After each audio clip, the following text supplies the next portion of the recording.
take it to the small home and let the lessons. And that's what I'm ready. And well, the part is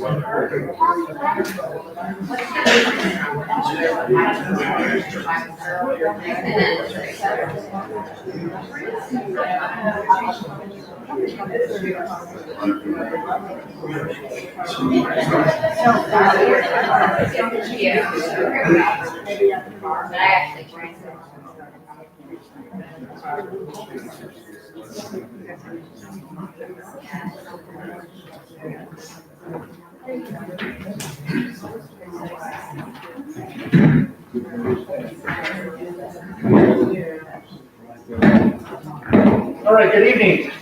Thank you all for joining us tonight and welcome to the 2019 Meet the Candidates Night. Tonight we welcome the candidates for County Commissioner to our forum, along with others running for election on the Tuesday ballot and, on November 5th. Before we start, please let's all rise and say the pledge of allegiance to the flag. Recite the flag. Pledge allegiance to the flag of the United States of America and to the republic for which it stands, one nation, under God, indivisible, with liberty and justice for all.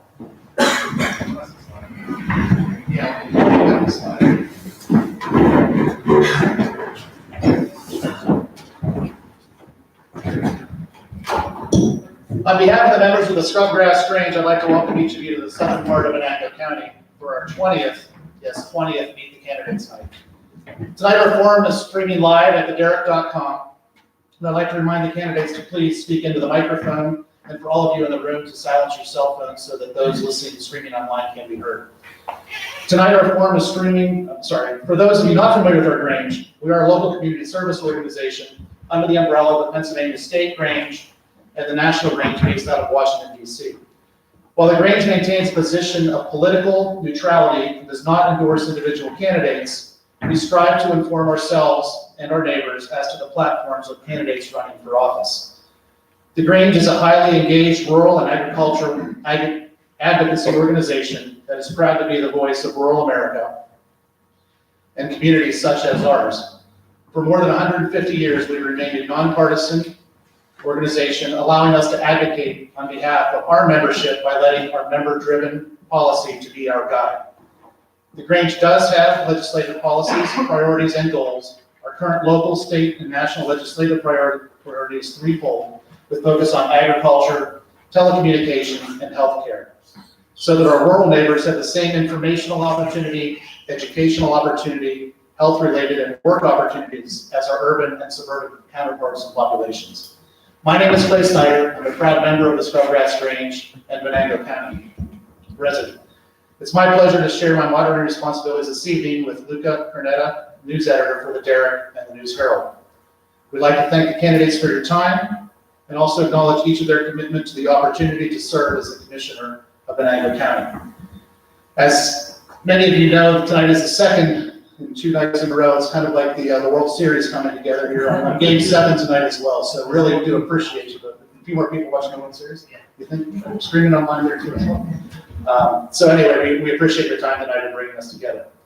Our format will begin tonight as our candidates drew numbers earlier, and will be given the opportunity to introduce themselves by name according to their number they drew, starting with Sam here at the right and ending with Mike to your left. We as moderators might also have the right to adjust questions, amend questions, and combine any questions that were shared with us or deemed as not relevant as they come through. At the conclusion of our commissioner panel, we will ask other row officers and other candidates seeking election on Tuesday to come to the front and introduce themselves to the elected position they are seeking through a 1-minute introduction. So candidates, without further ado, we'd like to appreciate your time here tonight.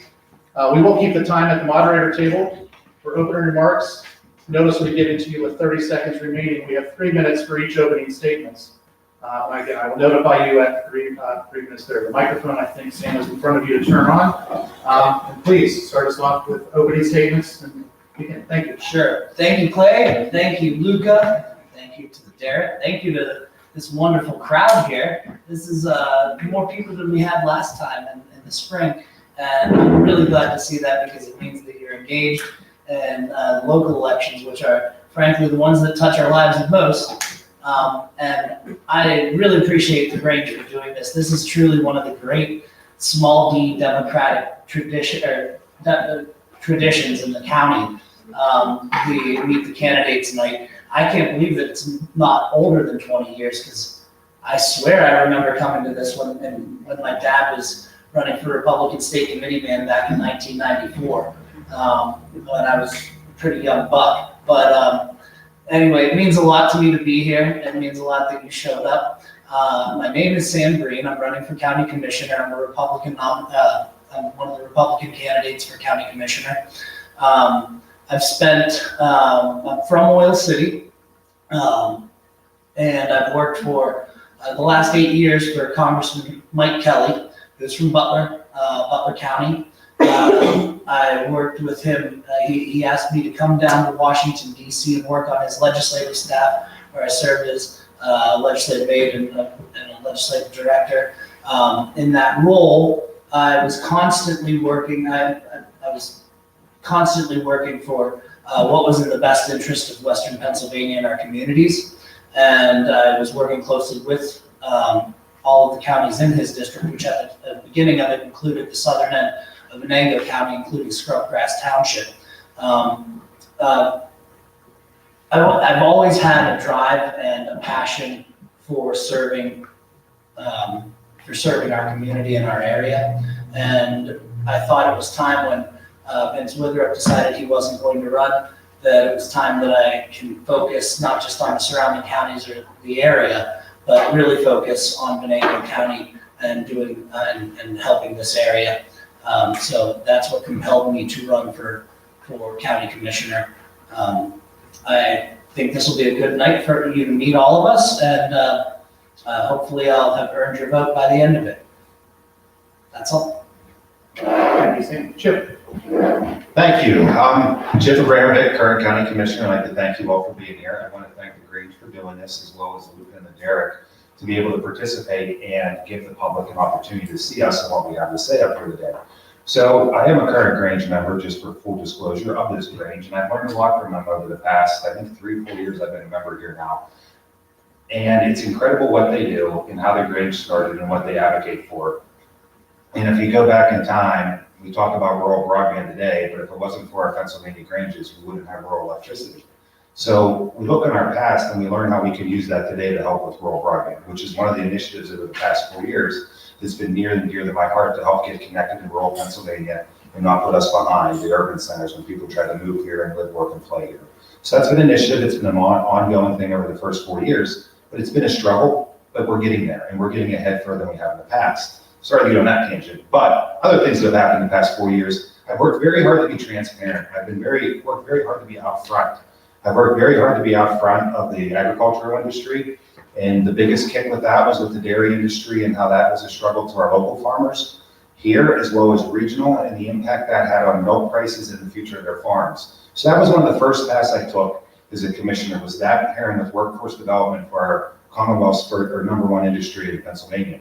So through that, we tried figuring out ways where our youth could get engaged in workforce development for agriculture, to be future farmers, and how do we start to bridge that gap, which tied right back into the dairy sector, and how can we help our dairy industry a little bit more through the ways that the federal government handcuffs them in marketing and ways to do that.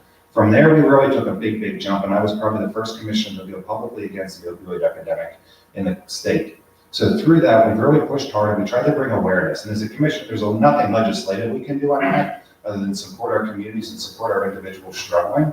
But we really tried hard to bring awareness and get rid of the stigma that these are normal human beings just like you and me, and the majority of the population have felt that disease. And what can we do to make that a priority? And how do we get that stigma? And how do we realize these are our neighbors' children? These are our grandparents even that are overdosing. And what can we do to bring that stigma down and help work for everybody?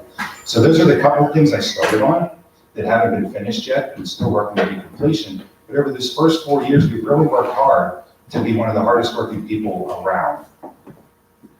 And through that, we were able to move ahead, and the leadership qualities in that have been recognized from the state level. And on the County Commissioners Association, I've been fortunate to sit on their board of meetings, and I've also been appointed as chairman of their leadership committee to teach all the 67 county commissioners on leadership, what that means, and how they can grow and help move their county forward. So I appreciate y'all. I saw a lot of you here in the spring, and you guys know me pretty well personally and what we do. So I'll end right now and turn it over to Mike. So thank you all.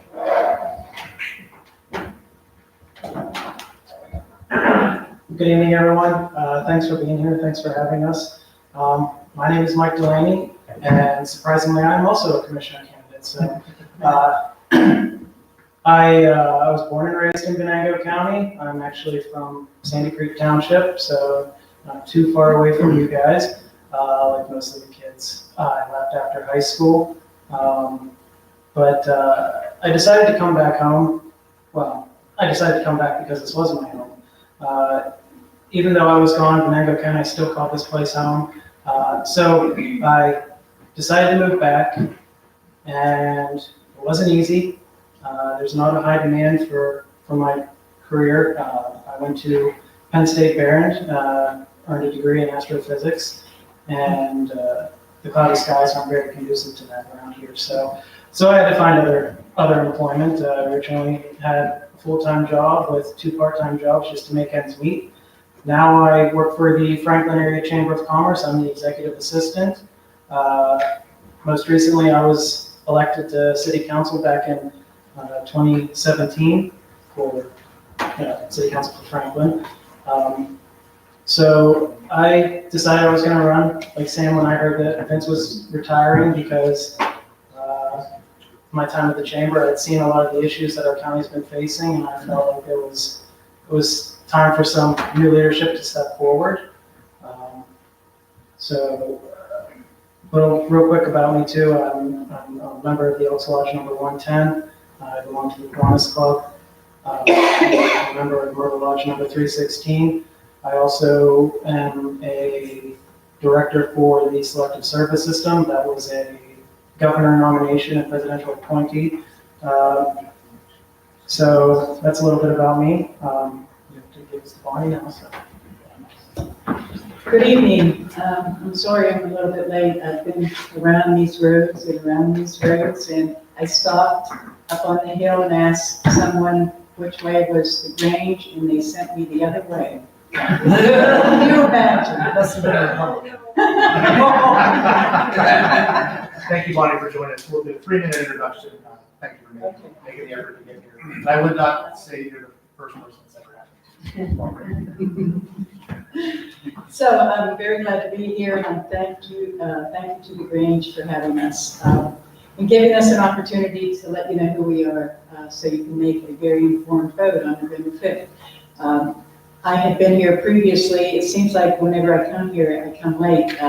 The one time I came here when I was running for commissioner previously, I came in late because my grandson was getting ready for the prom. And he waited until, the last minute to decide to go, so we had to run around, and I was a little bit late then. So again, I apologize.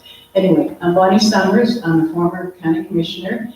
I have been working for Human Services for about 35 years, and I had retired. And then I decided, since I had been involved in so many aspects of government, budgeting, working with the state and the federal, and working with other counties and regions, that I could use that expertise as a county commissioner, so I had run. And at that time, I had promised my husband I would only run for 4 years, and then I would retire and we would travel and enjoy our grandchildren and so on. And things didn't happen that way. I had my late husband for only 2 years, and I was given the opportunity, and it was a real blessing that I was able to be with him. So now I'm ready to go back into county government. It's really where my heart is. My family has always been very much involved in family and community. And my mom and dad, during the Depression, my dad had to leave school and at Cathedral Prep, which he was very proud of, but he had to leave school to come back home and work at Pendula to support his family. And he stayed there for 50 years. And my mom was an orphan during the Depression, and she had to live with family other family member, her and her siblings. And so what I've learned from all that, what they taught me is that family is what it's all about, family and community. And it is my duty to give back to the community for everything that's been provided to me. So that's why I am running for county commissioner. I've been involved in the county after I had left office previously for the last 4 years in many activities, Economic Development Authority. I am the secretary. I'm the chair of the Land Bank for Venango County. I've been involved in the Drug and Alcohol Overdose Task Force and various other activities, including fundraising for the domestic violence shelter and so on. But I like to keep active. Like I said, that's what I think that I'm here for, is to give back. That's what I'm all about. I'm all about family. I believe I have many, many years of experience, and I have the values that it takes to work in Venango County and make sure that we're prosperous and successful. Thank you. Thank you all for your introductions. This next session, we will go through, I'll turn it over to Luca in just a moment. Keep your answers to 3 minutes. I'll do a wrap like that, 15 seconds left in your time. Unless you say 30 seconds, but we'll try the 15 first and see how that works as well. So my pleasure to turn to Luca, and I think that the question will start down the line. Chip, you'll start off with the question, and we'll see what next time. Luca, to you. Thank you very much, Clay. First of all, on behalf of the Derrick and the News Herald, I would like to thank all the candidates for making themselves available for this forum. As they say, an informed public is a public that makes an informed decision. So thank you for showing up, and also for all who are here tonight to witness this. We have a nice crowd here, as Clay said, and also everyone who's watching on our live stream at TheDerrick.com. Thank you very much. Okay, this first question has to deal with the economy. Comparatively speaking, Venango County is touted as an affordable place to live. But the fact remains, costs continue to soar everywhere, while many paychecks remain stagnant and, quite frankly, barely above minimum wage. Therefore, in order for the county to thrive, the need for household-sustaining jobs that provide the means to comfortably remain in or relocate to Venango County and raise a family is imperative. That takes retention of existing businesses and the attraction of new ones that could provide those types of jobs.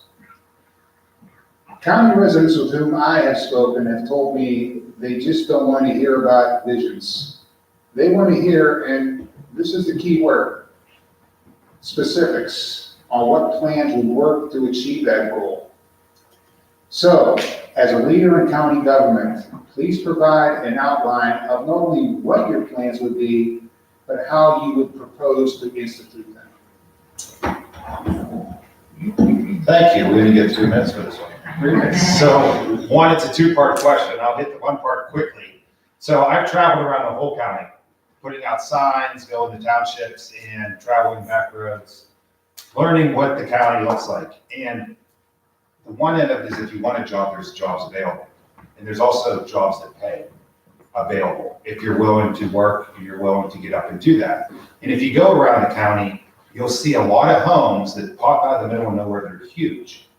So it's a two-part conversation. One, I don't want to get into this, but are the people that are complaining about that, are they striving to get ahead? That's just one part. The other part is, you talked about the pure economic development. How do we grow? And how do we get more sustaining jobs? It's a full federal economic and nationwide economic thing on the wage gap. And when does that wage gap come back in Venango compared to when all the wages went down in 2008?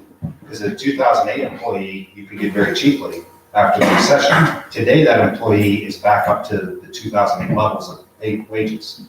So Venango County hasn't risen as quick as the rest of the nation has in that, or even comparable to Allegheny County. But when that wage gap starts to come, because when you have high unemployment and the wages are still low, you're going to have to start raising your wages to get more quality of a person in there to potentially fill those jobs, and especially with sheets and everything else going. That's a free market concept, and our free market in Venango County, as a commissioner, I can't push a private business to raise their wages for their employees.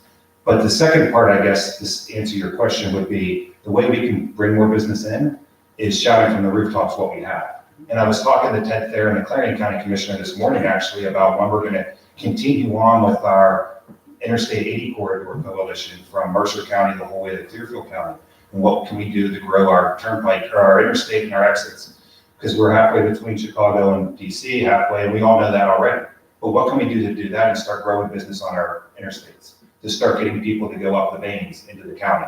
So that's one part, and it's a working plan of getting a bipartisan group of commissioners from a 5-6 county region around the table to work together to do that.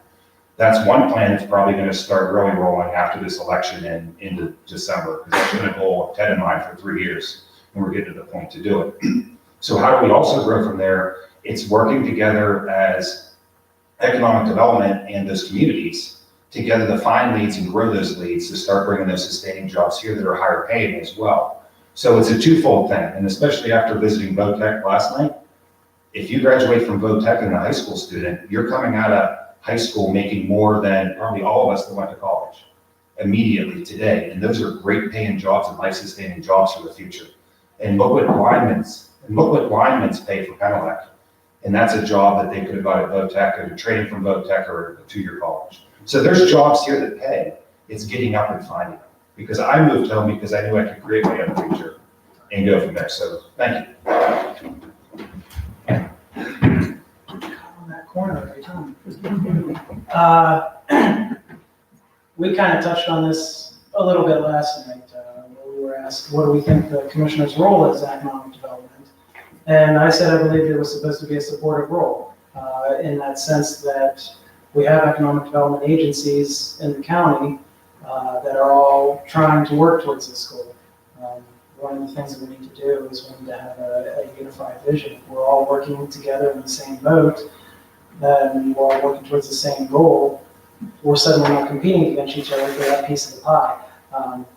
We have the two chambers, the Oil Region Alliance, the Venango County Economic Development Authority. So I don't think we need to reinvent the wheel there. But I believe that we as commissioners can create business-friendly environments. So I've often stated that businesses are not the ones, or governments are not the ones that create jobs, businesses are. And so what can we do to incentivize these people? We can give them tax incentives for any new businesses that are coming in. I know the state and the federal government have tried that with their opportunity zones. And we can call these businesses up and tell them to come in all we want. But the other side of it is we won't get anybody in here if there's no workforce for them. So we need to get people back to work. We have, I want to say it's approximately 700 jobs that are vacant right now in the county that we can't fill the positions for because nobody's qualified for them. So that's something we need to address. We need to start giving them the training that's needed. So I think it's working together. It's the tax incentives, it's the workforce development. Because as Chip said, we're not that far from everything. I mean, an hour to Pittsburgh from here, hour and a half to Erie, 2 hours to Cleveland. I-80 runs right through here, so there's no logistical reason that we shouldn't be attracting these businesses. So, thank you. When I go around the county, I see many ads, employment ads for jobs, and I think there are a lot of jobs out there. I think that the issue really is the skill training that's necessary. I think we've changed a little bit. There are a lot of job openings, however, we do not have a skilled workforce to do that. What we need to provide is the workforce training. I think more and more, that's what the VOTEC is doing. That's what Career Link is doing. They're trying to identify those areas. I have worked with Lance Hummer, who is the Keystone Education Agency, who is doing a lot of training in welding and the machinists and those areas that are really needed in manufacturing, that have more and more identified that they just do not have skilled employees that are coming to their doors. They need to, they are paying a good wage. It's a starting wage, but then you start in and you show your worth and you can go on. So there are jobs out there for skilled individuals, as well as when I was attending some of the functions around the county, I noticed that there are a lot of people who have their own little businesses. They are selling different things on the internet from their home and so on. So there really is a potential out there regarding the internet and selling it from the things that you do or the things that you want to provide through the internet. One of the problems, however, of course, is broadband is not available throughout the county. We need to make sure that fiber optic line goes through. I know that we've been working on that since I was in office before, so it must be 6, 7 years. And we need to continue to do that and make that available. So that is available to people not only with their own businesses, but they can provide whatever is necessary through that broadband. The other thing is with the economic development that I've been involved in. We do have the Cornfield Square in All City that we are renovating in order to make the one level an incubator for high-tech individuals to come in order to start a business. They can start there and then go on from there. So there are a lot of things that are being done. The other thing that we touched on that I have seen in working with the economic development agencies across the county is that we all need to work together. We all need to come together in some fashion regularly to identify what is needed and what is available. We need a listing of what the sites that are available across the county so that businesses can come in and they're ready to go. Thank you. Thank you. So you asked for specifics. I have a couple plans, but I think we've all touched on it. The fact that there are some good paying jobs out there here. There really are. And I was at the VOTEC the other day for the open house too.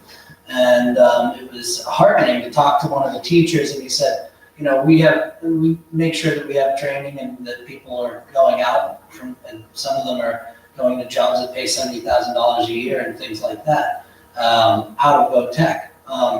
If you pick the right path, and they specialize also in making sure that they're doing that they're only teaching courses that that are in demand here.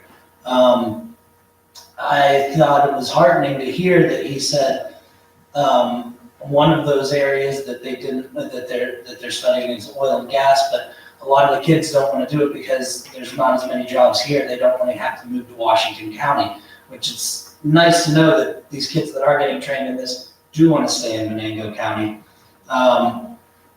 We have, on an economic development note, I agree with Bonnie, we do need to have a unified voice and a unified vision. Specifically though, there are very tangible things that we can do and easy steps.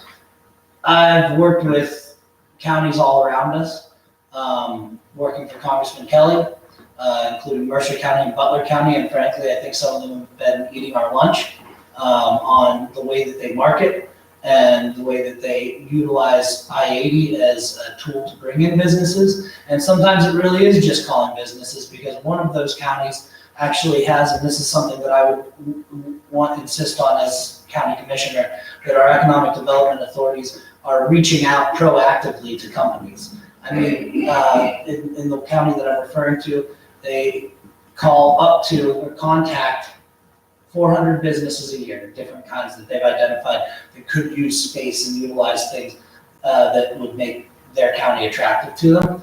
And they you reach out to 400. It's like baseball. It's actually worse average than baseball. He said you got about 19 people that are interested, and of those 19, about 9 or 10 come and visit. And I'm talking though, they get companies that had companies from Japan and Egypt come in, and they were very active too, working with their congressman, with Congressman Kelly, to make sure that they're on board and making sure that all legislative leaders and all of the leaders are on board with this. And of those 9 that came, 4 of them last year started a business. And we're not talking about we're not talking about a mom and pop operation. Those 4 businesses equate to hundreds of jobs. And it's that kind of hustle that is absolutely required from the leadership around here. Good, thank you, candidates. As a follow-up question, I think you all stated pretty clearly that with the Interstate 80 corridor, us having 4 access points into the county from the corridor, but the fact remains that it's 50 years in the making. And we need to move something forward a little quicker and faster for the next 50 years. So the next question kind of goes upon that. Our county comes from a great spirit of innovation, from Colonel Drake to names like Sibley, Hassan, Crawford, even here in our little small community, Scrubgrass Township, of Pubis and Hickman, to world-class organizations there as well. So in the spirit of innovation, and I guess start, Mike, with you on this part as well, do you feel our county is easy to do business with today? It's a simple yes or no there, but most importantly, what's the best way to make us more easier to do business with, to bring new employers and to make us more business friendly? We'll try to keep this to 1 minute because we kind of covered most of the surrounding things earlier, so just right around a minute, so it'd be great. I don't think we're too terribly difficult to do business with, but I do feel we can always do better. A kind of. We can always improve. There's always the room for improvement. What can we do? I think that goes back to the cooperation. I know it's been floated around before that we need to be able to know who to contact whenever the business is looking to relocate. We kind of need to all be on the same page, that we're all working towards the same goals so that we can make this happen quickly, because as a lot of you know, governments don't move exactly at the speed of light, and these businesses are kind of looking for that. A lot of them are looking to move, they want to get it done fast, so.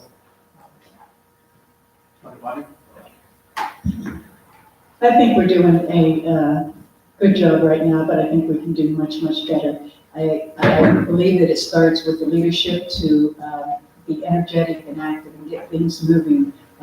Economic development is a hustling. You have to get out there and make your area, your community, the one that businesses want to come to. So you really need to be very positive, very passionate about what you do. And I think that how that gets done is you really need to get together, as I had said before, with all the communities, to get together and really identify what is available in those areas. We do have economic development agencies that are working, and those staff people need to meet regularly with those the communities, the stakeholders, to identify on an ongoing basis what's going on, what can we do, where can you go, what businesses are out there, what are they looking for, having lists, having people reaching out daily, putting feeders out there so that people know what's available in Venango County and can get right on it and get right into wherever they need to be.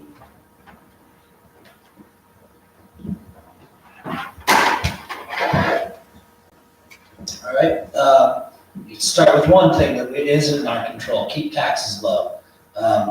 That's number one. Two, incentivize any way that you can, whether that's through tax incentives. Never, if jobs are going to be there and we know that jobs are coming or are going to be kept, then we're willing to work with you. And also with business, stay out of the way. Stay out of the way when it comes to if they want to expand or build.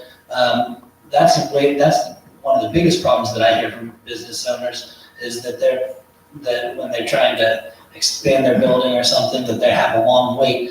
And as Mike said, there's no time to wait in business. Time is money. They want to get it done as quick as possible. Sometimes they'll pay more to get it done quickly.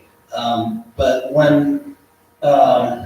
also being responsive when they do need help. When they do need your help, because time is money, you got to be there to answer the question. You got to have an answer for them quickly. If you need to make something happen for them, they shouldn't be waiting around. We're a county. We shouldn't have a heavy bureaucracy. It should be as easy as a phone call. We do seem to be a very business-friendly community, considering all our business parks through Franklin, Oil City, Cranberry, as well as Sandy Creek are all full at the current moment. The times that people have non-business friendly conversations about growth and expansion, there's one person in the room that gets the call first, and I get the call second on why they can't grow and expand and what the shortcomings are on that. And that's one thing that it's hard to work with because it's a state ordinance for stormwater and that type of stuff that starts to really hinder growth. But there's ways we can work with them hands-on more to try making that process smoother and easier for them. And we've tried and tried and tried, but we can do better. We always can do better. But for a business-friendly community, it's the opportunities of giving them growth. It's the opportunities of building sites ready for them to move and expand to, so they can do that cost effectively and cheaply to start to grow and expand, because every business in the community pretty much seems to be in a growth phase. And sometimes we're holding them back because we don't have available land. And also when it comes to workforce development, there's not the workforce ready and prepared for them to take those jobs. And that's back to your other question there a little bit, but it comes back and forth on that, which is a two-part side. Thank you, candidates, very much. Thank you, candidates, for that as well. Bonnie, we'll leave with you on this next part, and you've actually brought it up early on. But as I mentioned in my opening remarks, that one of the legislative priorities of the Grange is telecommunications, and most specifically rural broadband. You have each expressed, at points either today or in previous times, desire to focus on our economic development and opportunities to draw new, sometimes younger residents to our county. As we all know, broadband is not only critical to that growth of that demographic, but it's very critical to maintain the our current environment, whether it's agriculture and GPS or many other uses for broadband. So we all know the benefits, the fantastic reasons we live in the county. However, one of the most critical items to accomplish is the proper broadband signal throughout the county. Bonnie, starting with you, you have 2 minutes here with notice at 15 seconds. What are your thoughts and opportunities on how to accomplish this more quickly to get better, more additional, and proper broadband into the rural areas and the many valleys of our county? Well, when I was in office previously, as I had said, we had started with fiber optic. And at that point, we joined partners with 911 to have it be paid for with their assistance so that the county didn't have to pay for it. So it has been laid in some areas. However, I've also, at that point also, there was federal monies that were to come down for the rural areas. And I don't know where that is. I've not seen that. Also, that was supposed to be a priority of the state to put it throughout rural areas. I haven't seen that. I don't understand why that's not been made available or where that is. That would be something that I would want to pursue is why not? I mean, again, that's been identified again and again from the federal government as well as from the state government. So here we are locally. What are we going to do locally? Well, what we're going to do is we're going to partner with wherever we can in order to get it laid. It's very, very expensive, as you know. That's one of the main reasons why it's not been done, is because it's so expensive. But we have to make it a priority. So we have to make it a priority and partner wherever we can in order to do that. There's various other companies, there's various other businesses that also need it. I know one of the things that we had looked at were the schools. They need broadband. How do you partner with the schools? The medical profession, they need broadband. They have brought it in. Can we partner with them? How can you do that? How can you partner with the any other government entities so that that's made available, and you can do that through your partnerships together. So it's really working together wherever you can in order to get the funding to make that available. Because as has been identified, it is crucial and it's critical that it be made available throughout the area. We can't be left aside, we can't be left isolated. I think that's something that we really need in order to be productive and successful. And that's something that I think that we as commissioners must go forward and make sure this does happen.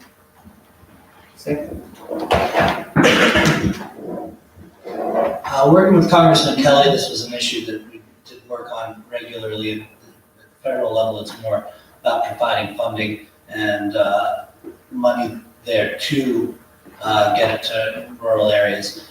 We have the infrastructure actually laid, a pretty decent amount of it.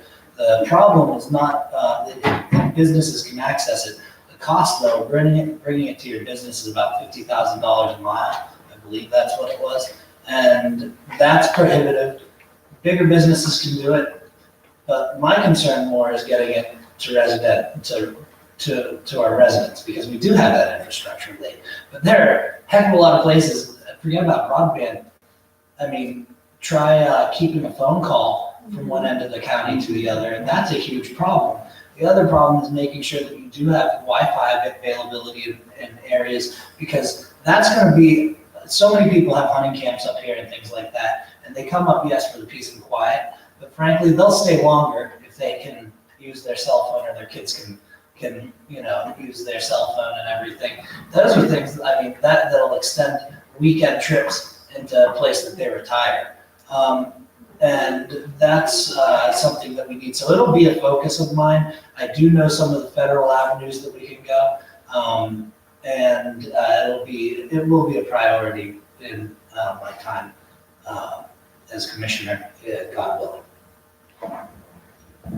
So it started, and it's starting to grow, and I spoke about it in the spring, but at the Northwest Commission, we started a rural broadband committee, and I'm on that. And we did 2 pilot projects up around Spartansburg, and the other one was around Cook's Forest. And Cook's Forest never had any connectivity, and now they do partner with the state.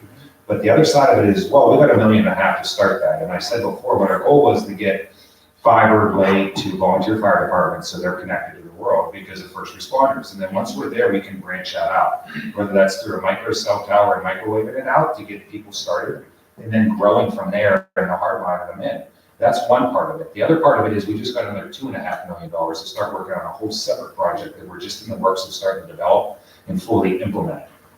So that's $4 million that's come to the northern region just for rural broadband and for ingenious ideas and pilot programs that wasn't here before. And if you look across the Commonwealth and networking with other commissioners, Greene County has a thing where they're going over copper, and the one gentleman's talking to someone from the Department of Defense on how they can get communications from Afghanistan to Texas in split seconds or nanoseconds, and it's all over copper through the way back. Now, how can we do that here and use our existing copper lines to do that?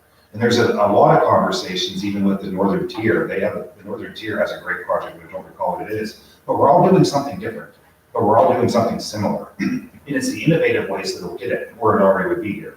And the other thing too is it would already be here if the Verizons and the AT&Ts and the Time Warners and the Comcast could make money off it. We would all have fiber to our home. So those are a couple things we need to really do. And the fiber we have laid in the county, it took me a while to learn this because it was never explained, but that's a tier 2 provider. Tier 2 providers are going to do big business and big bandwidth.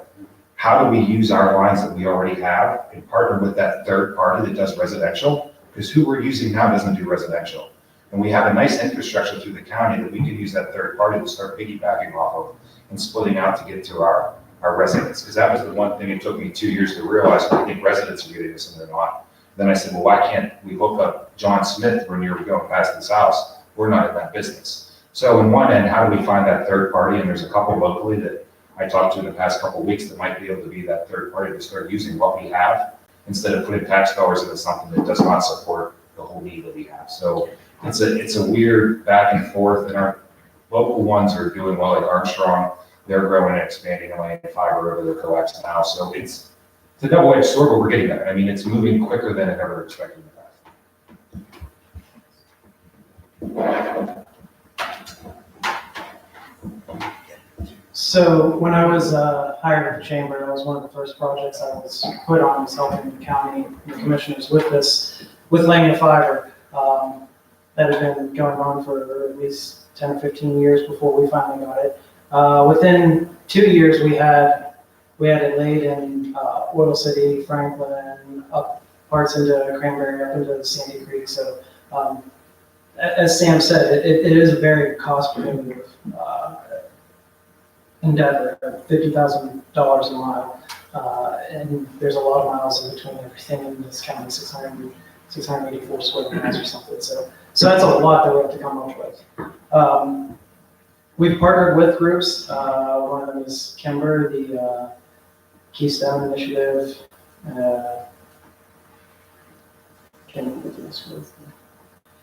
Anyways, so they partnered up with the colleges, and they have since come in to help us. In fact, they've even offered to take on some of the residential costs to be a residential provider. So that's an avenue to explore. They've laid a pretty robust network throughout the entire state.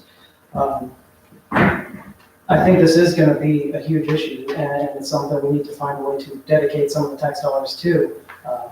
As I said, they did find creative ways to pay for this, whether it was through, emergency monies, through 911, through the volunteer fire departments, so, but there's gonna be much incentive to come here. I mean, you're not gonna build, a new business down a dirt road with no water, so why would you build one without internet?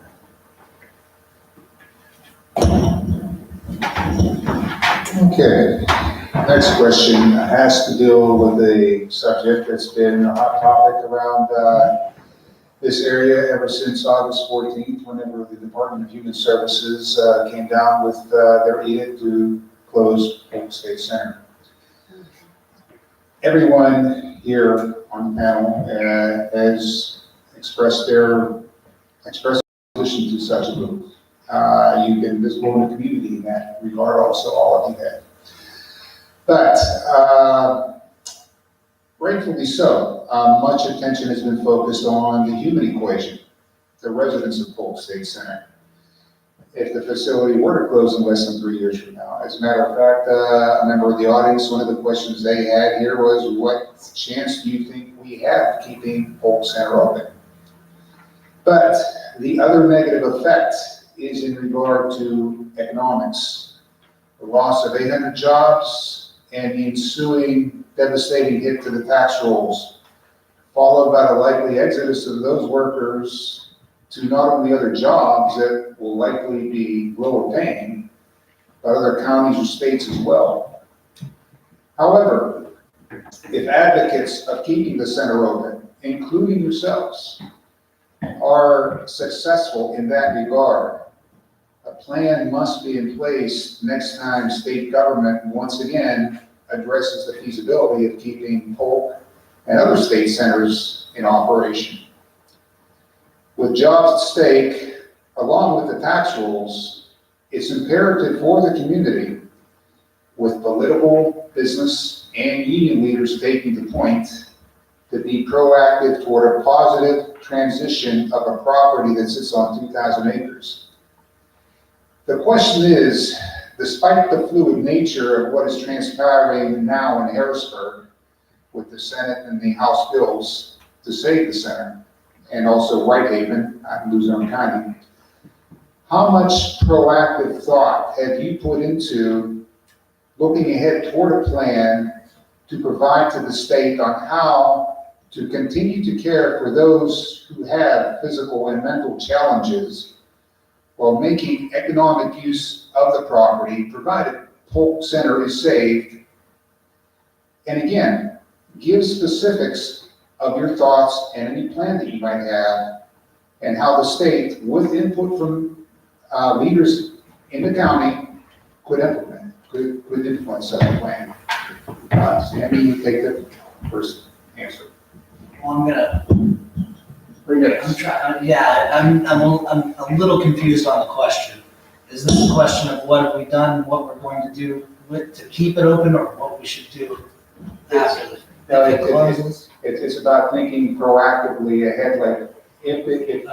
First of all, my plan, I'm sorry, excuse me, but my number one issue is that we need to fight to keep it open. We need to fight to keep it here. This is, unfortunately, the truth is, this has been kind of a liberal wish list, part of the liberal agenda since the 70s. Closing down all institutions because institutions are somehow a bad thing. I don't know. I think Polk Center is a beautiful campus with some of the most highly trained employees and they have the best service that money can buy.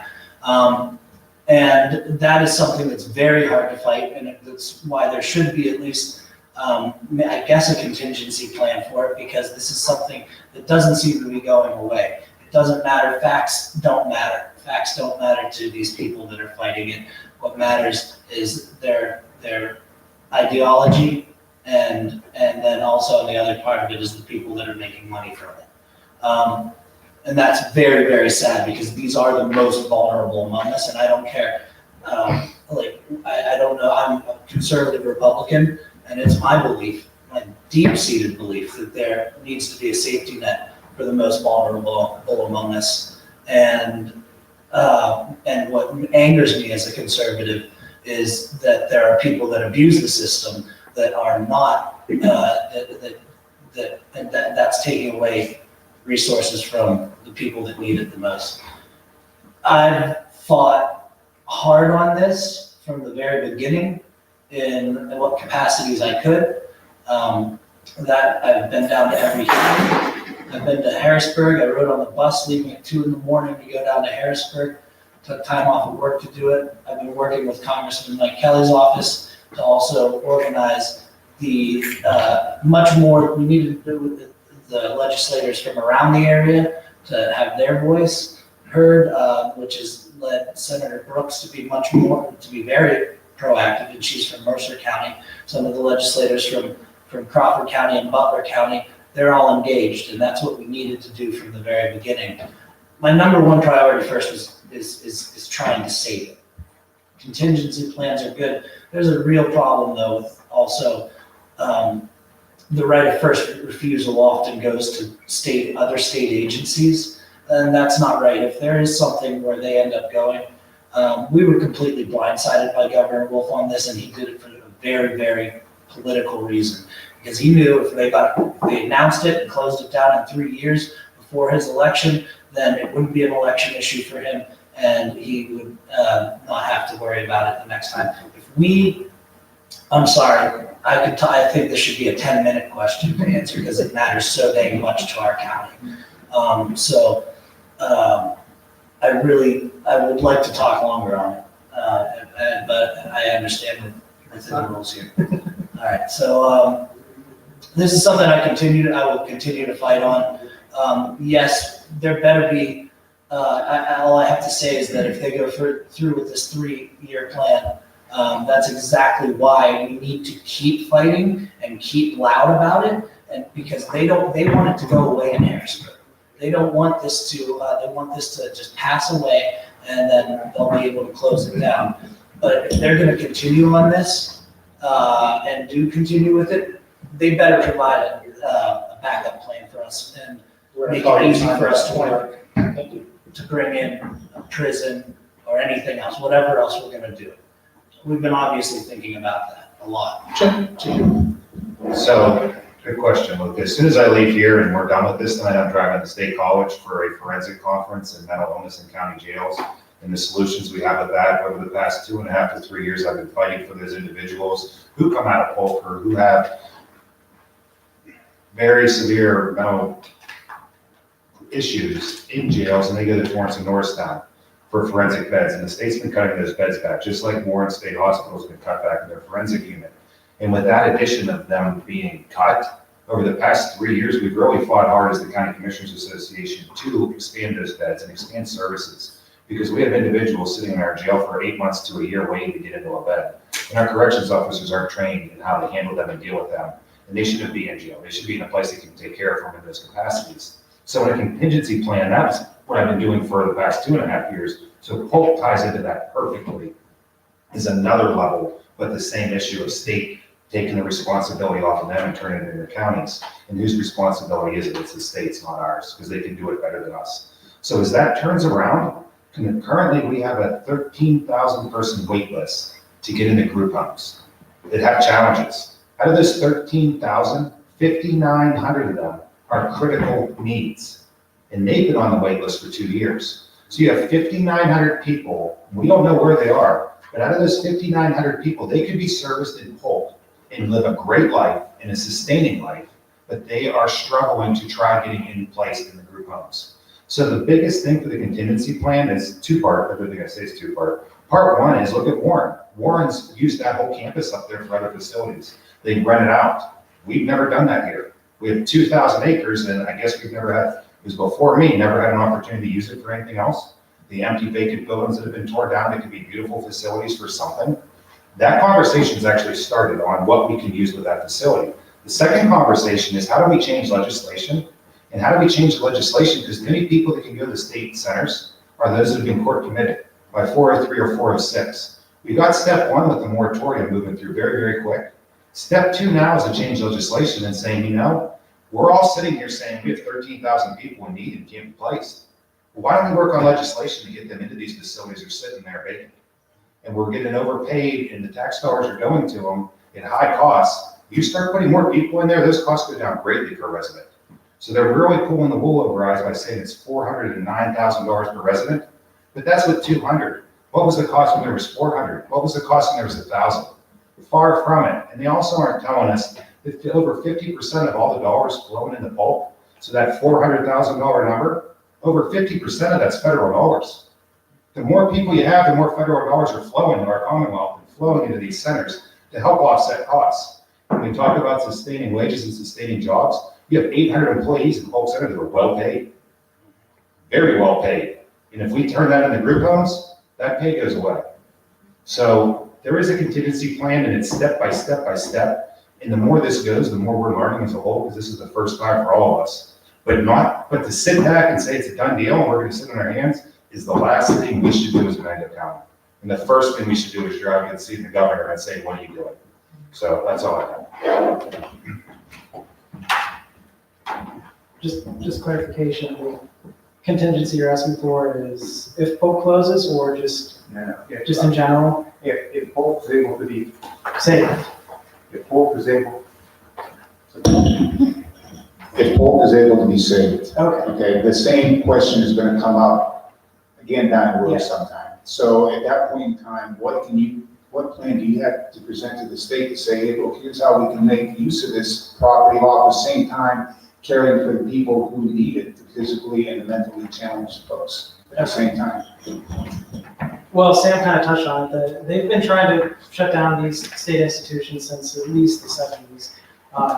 It's just been their agenda, they still look at these things like the 1880s sanitariums where you tie them up and throw them into a better room and forget about them and don't feed them for a week at a time. And that's not the case. These people are well cared for. In fact, I think it's some of the best care we can be providing. So one of the things that I think we need to do is expand those services because, as I said, the state has really severely cut back on it. But this nation's facing a mental health crisis. It doesn't seem like anybody's really doing anything to help with it. So we need to expand the services that we can provide out there. We need to make it more available to the citizens. So it doesn't necessarily just have to be, the people who need the 24-hour care. As I said, it could be people who are facing some mental health issues. As far as maybe they can be out on their own, but they need some counseling or they need some help. So it's those common services like Warren State. So I think that's one of the routes we can take. I know another plan that's been thrown around a couple of times. I'm not sure how I feel about it right now is Geriatrics Department of Corrections Center, where inmates who are at the end of their life, the guy who's stuck in a wheelchair and is not going to be able to run away, you send him out there. But that is another option that we have. That would be in the instance that Polk closes. So I think these are questions that we need to be asking them. And it has been stated, federal money will flow in if we start doing it. So we don't have to sit here and talk about the costs. It's just like the jail. It costs the same whether it's this or this, whether there's one person, 20 people. So. My background is human services, and I was involved in the deinstitutionalization during the 80s, which was a whole different thing than what's going on right now. At that point, there were individuals who were at Polk Center, there were other centers that should have been in the community. Then there had been the passing of the Olmstead Act, which identified that individuals should live in the community if at all possible, if that was their choice. One of the issues that we're looking at right now, I believe it's been identified, is that a state center at Polk is not seen as a community. And that's wrong. That's very wrong, because the Polk Center is the community. If anyone would take a look at that, and that's unfortunate that the individuals from Harrisburg do not come in and take a look at it.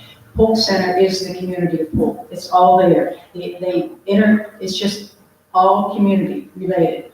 Individuals come into the stores and the activities, as well as the Polk Center residents who live at Polk go into the Polk Center, the residential go into Polk Center.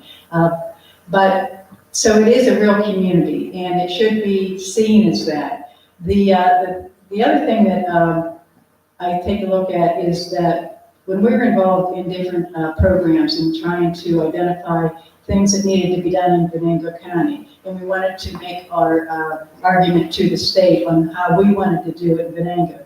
What we did is we made sure we partnered with all the stakeholders. We made sure that there was everybody at the table, such as with Polk Center, there would be the people who work there, the businesses, the legislators, the municipal leaders. Everybody should be at the table identifying why they need or why they see Polk Center being relevant to the community, to the county. At the same time, this isn't just new for Pennsylvania. This is across the country. There are state centers that are closing.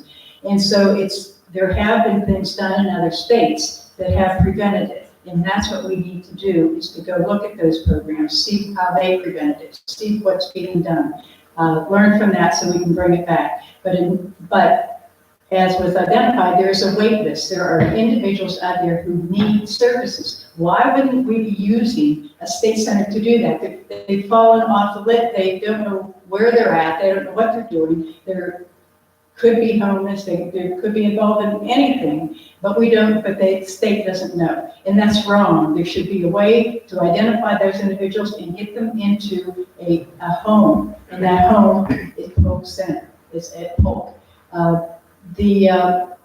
The future has to include a facility like Polk Center. Why? Because if you take a look at some of the issues, many of the issues today have to do with behavioral issues. There's a lot of things on the curve that are out there, such as autistic syndrome. There's a lot of things that are happening now that they really need to have a place for individuals to be seen, to be treated, to be taken care of, and to live as much of a normal life as possible. That is Polk Center. That can be done there. And we all need to come together and make sure it happens. We need to fight and fight and fight as a community, as a county, as all the counties that are affected, because this is just wrong. Again, we can join with Whitehaven, we can join with across the state to identify that this should not be done. It's really going to show that we will not allow it to happen.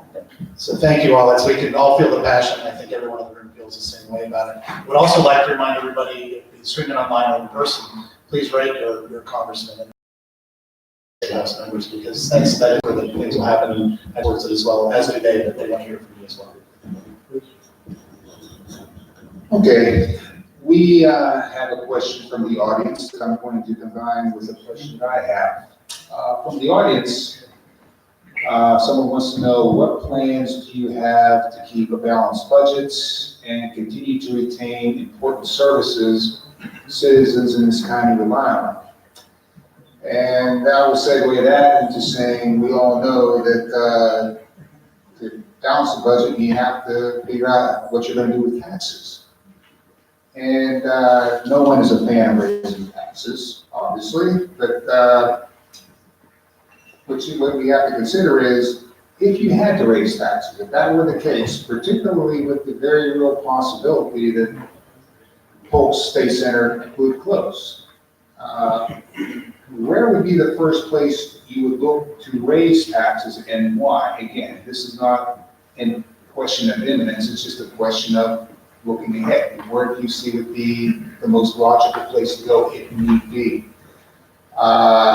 In addition, what is your opinion of various options, such as a per capita tax or a line item in a budget to help pay for shared services such as police, fire, or public libraries?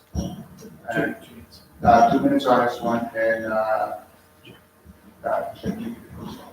So the tax increase is the last option that potentially, in my opinion, we have. If we ever get to a tax increase, it's going to be a long thought out process, and it has to be justified. And the reasons we're raising taxes have to be justified very, very strongly before we ever go there.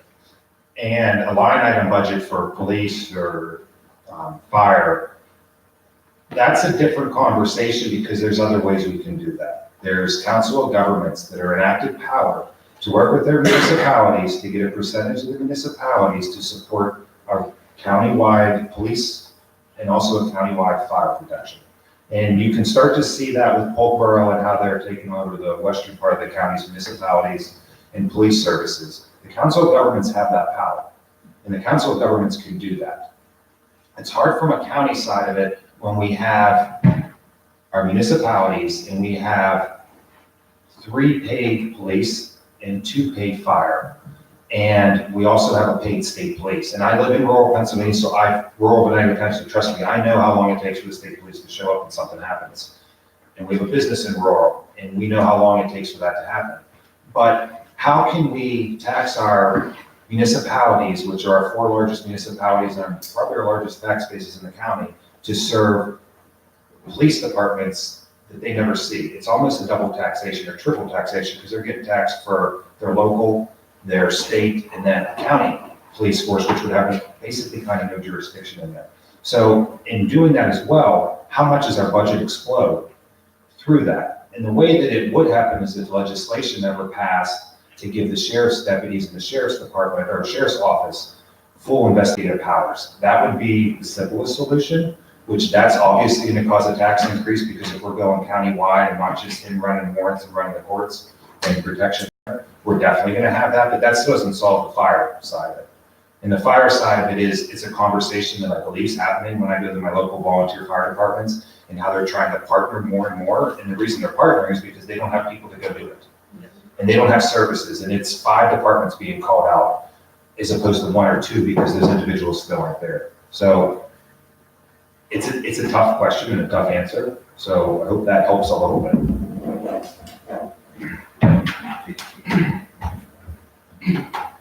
For the record, on raising taxes, I'll dig my heels in and I'll be kicking and screaming the whole way through it. So I wouldn't expect that from me.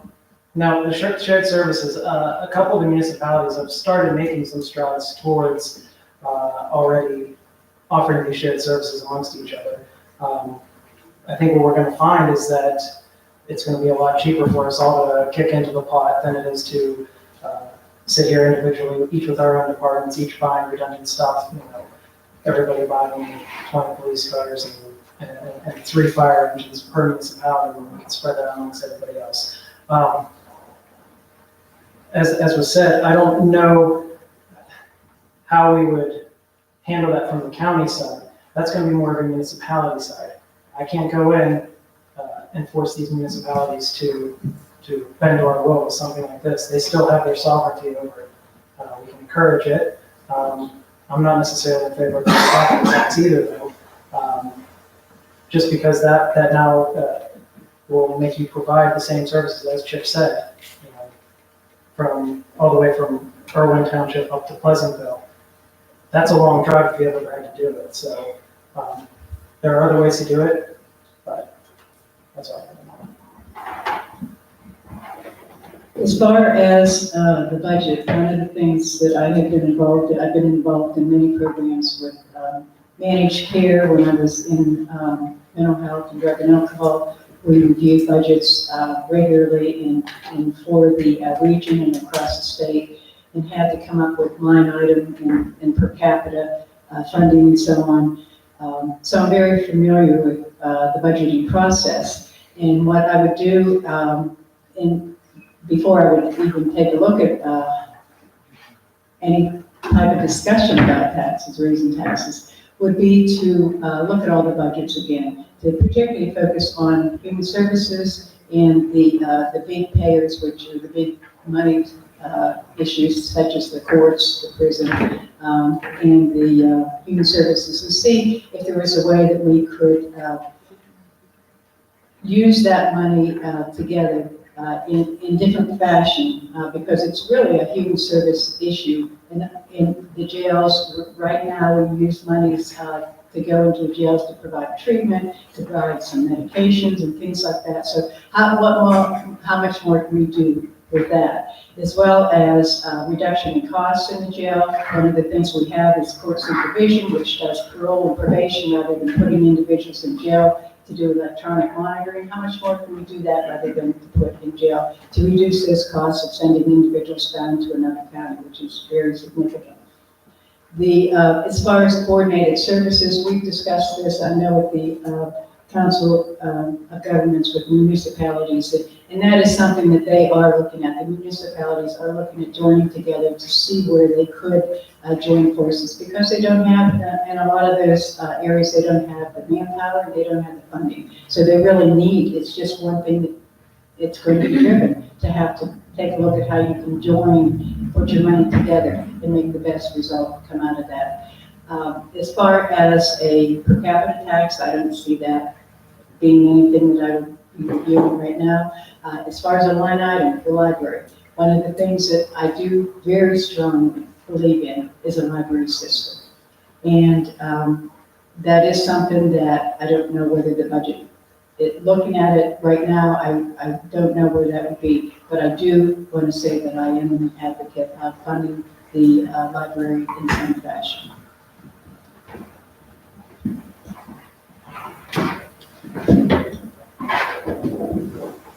Thank you. I won't be raising taxes. It's detrimental to every,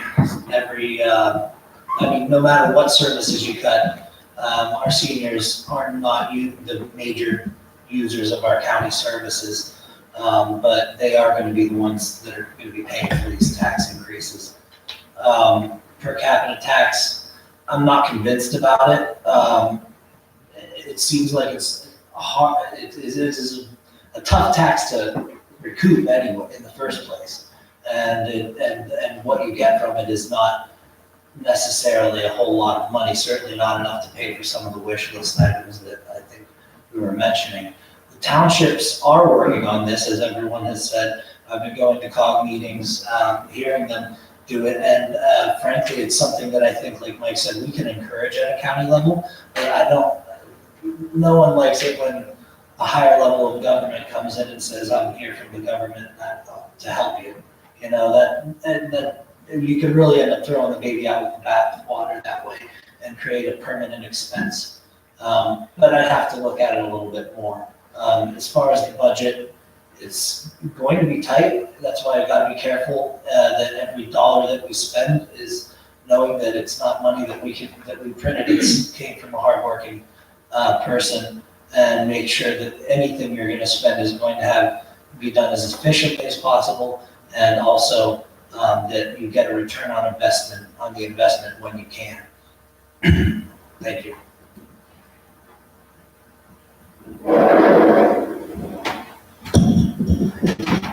Okay, next question we have to talk about is social services. And as we know, many Venango County residents are reliant on social and human services agencies. As far as the current state of our social and human services, what is your assessment of how these agencies are currently meeting the needs? Where there is need for improvement in those services, and how you propose to help improve upon those services? And Mike, this question will go to you. I think our human services is doing a fantastic job, but one of the issues I see, obviously, is something that a lot of people see, is the drug problem that's going on. So I think we need to figure out a way to start helping these people. If we can start getting these people off of the drugs, that's also going to start to take care of some other things, like our workforce development, our employment problem that's going on in this county. So how do we do that? And I don't know if that necessarily comes from the human services side, or if that comes from more of the law enforcement side. Clarion County has set up a successful task force. I know we have an overdose drug task force in the county, but what Clarion has set up is almost like a task force of the individual law enforcement agencies that are all working together, training together, seizing all this stuff, so that when the money that they get from these drug seizures goes back into training, goes back into buying equipment for this program. So it becomes a self-sustaining program. So that's one way to combat the drug problem, and the other is to provide better rehab services for it. In fact, I was out door knocking over the weekend, and I met a young gentleman who had just recently got out of jail, and he said, I was one of those ones growing up, I was never going to do drugs. Next thing he knew, he was addicted to meth, found himself in jail, got out, he's doing his best to stay clean. One of the things he said was he doesn't feel that there's adequate services for them. He said, we're told that we have to go through this program, we have to do this. It's just time out to us, and as soon as we're out, we're going to go right back into the lifestyle. So it's going to be about coaching them through this getting them to a new lifestyle. Because if you put them in jail, or if you put them into a rehab, and they come out clean, they go right back to where they were with their friends before, the same home they were living in that may have the drugs already in it. So we need to address that issue. And that's one of the things I think that the human services can help on that side. As far as the human service system in Venango County, it's one of the best in the state. One of the things that we've been a pilot program a couple of times. First, we were a pilot program for the block grant funding. I had worked with Senator Hutchison on providing that to Venango County. We were one of the first 7 counties to receive that. And what that means is the block grant funding was no longer identified by the state or the federal on what programs that had to be provided for. It then became the decision of the local individuals, the local county commissioners with their human services to decide where those funds needed to go. So that if there was a need in children and youth, rather than mental health, funding could be used for those services. If it needed to be in another program like drug and alcohol, it could be used in that. So that there was a flexibility. And that is something that Venango County did first, and it's very proud of. The other thing that Venango County has is a one door. You call the county, and you don't have to identify what your problem is, what your disability is. You just need to identify that by life stages. What is it? Where are you at in your life stage? And then what's identified is the services that could be available. Where would you fit in? Where an assessment's done based on you as an individual, not on your disability, so that you can receive services in various areas, whether it's aging, whether it's children, youth, whether it's both of them. Whether you're a grandparent raising a child, and it's identified that you need perhaps some services through aging, as well as the child needs some services through CYS. There's just, Venango County is, believe me, it is #1 across the state. There are issues regarding drug and alcohol that need to be addressed. There's not enough funding. What's been identified are some funds, and it's becoming more and more available because of the opioid crisis. There needs to be more interaction between criminal justice and the treatment piece of it. One of the things that Judge Roa has done is provide a problem-solving court, which is marvelous. It is just great for individuals. I think it's been running for about 2 years, and he has had quite a bit of a success because of all the pieces are there: criminal justice, treatment, individual case management throughout the county, so that they work with the individual and make sure that they have the support they need to stay clean. Oh. And I've talked to a lot of people too. Bonnie obviously is more of an expert on this than anyone because of her experience in human services, but we do have a very good reputation across the state in Venango County for our human services. That said, some of the issues that we face, these are community issues, these are family issues, these are issues of broken homes. These are issues where they're larger societal issues that are really unfortunate, but we have been handling them quite well. Where there are areas that we can do better is obvious is on. I've talked about this with Chip, and I'm sure he might end up mentioning it, but on things that we can do to keep people, keep recidivism down in our jails, keeping people, making them able to go back into the workforce and be productive members of society. And there are programs out there. There are practices being done in other counties and things that I will definitely be looking at to improve on.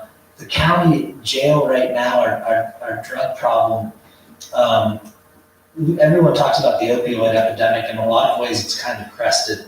The government's response is always a little bit later than it should be, but now there are a lot more people in there on meth than there were on opioids, and that's so the issue is getting people out of that cycle and getting them to be productive members of society. That's something that's a little bit out of our reach because, frankly, I think it starts with the family and having whole families and not broken homes. But there are things that we can do. So our human service employees have a thankless job, and they are incredibly hard workers. And what they do and what they see are things that we never know existed. And I'm specifically talking about our children and youth employees and what they see when they go into homes and the issues that are there.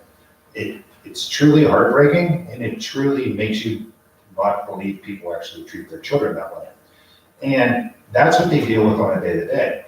And over the past 4 years, CYS children cases have more than doubled just in the past 4 years. That is a huge need and a huge issue. And the staff we've had up there, we've had to add a lot. It's not a short-term job, but people come and go there very quickly. And they are incredible individuals to breathe and live that every day. And their hearts are incredible. That's just there, but that's kind of across all of human services.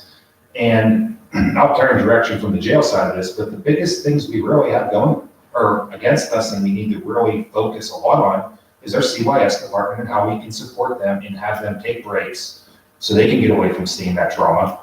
Aside from that, housing. The biggest need we have is housing issues, especially for women and children, or men and children, or families. We can't put them anywhere. We're putting them in hotel rooms. We're trying all we can with that. And the homeless population, which doesn't exist if you talk to people, but there's a large homeless population that we do not see. And where do we put them? It's so hard to get housing for individuals that are in need.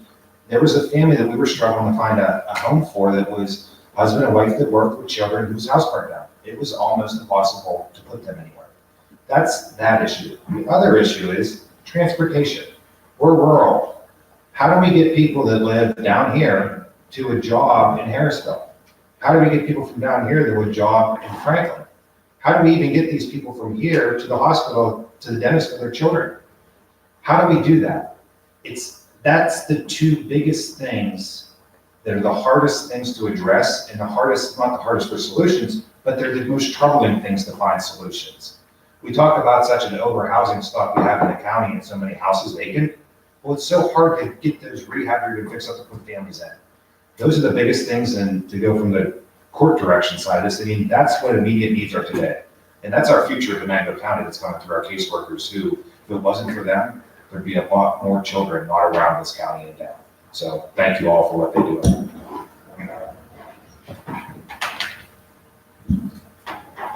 All right, it's kind of going to come into a close of our night, and just before we have the last question, I did want to share a few of the audience questions with anybody that either want to take one on together or even for consideration as part of your closing as well. The first is around what is any truth to the rumors that continue around the Scrubgrass power plant and its future.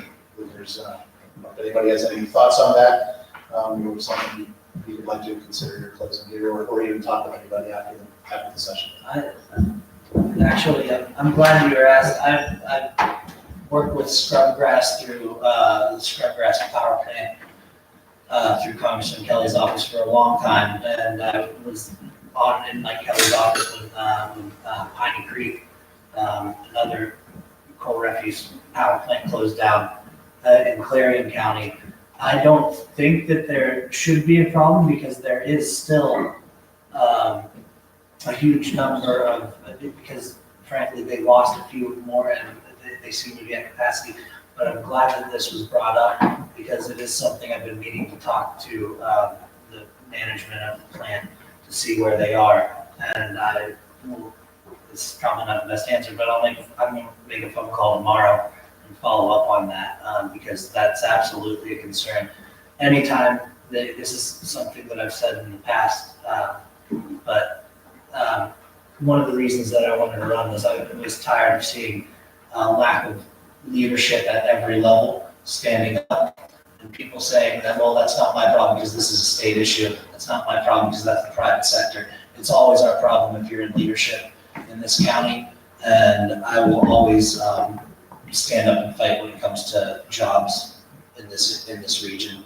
So thanks for the reminder. I'm gonna make a phone call tomorrow. This will be quick from a commissioner's level. I've heard nothing, but I did meet the leadership team at dinner last Thursday, and they were very, very great people, and they were very happy. So if there was anything negative going around it, I don't think I saw it there. So now I do know a face to the names now, so I can reach out a little bit more and see what's going on with that. But they did seem very happy with dinner, so maybe that's a good thing. So real quick, I guess they've already addressed whether the rumors are true or not. Something that I've heard though this whole time during the campaign, especially since Pope is closed, is that everybody's fighting for Pope, but what about my job? I mean, we have heard other rumors about other businesses leaving, and I can say for myself, and I'm be willing to bet that everyone up here will say it too, that we're going to fight just as hard for all of these jobs, just as hard as we're fighting for Pope, just as hard as we fought to keep Route 8 open. We were successful with that. I'm confident we're going to be successful with Pope. I'm confident we can be successful again in the future.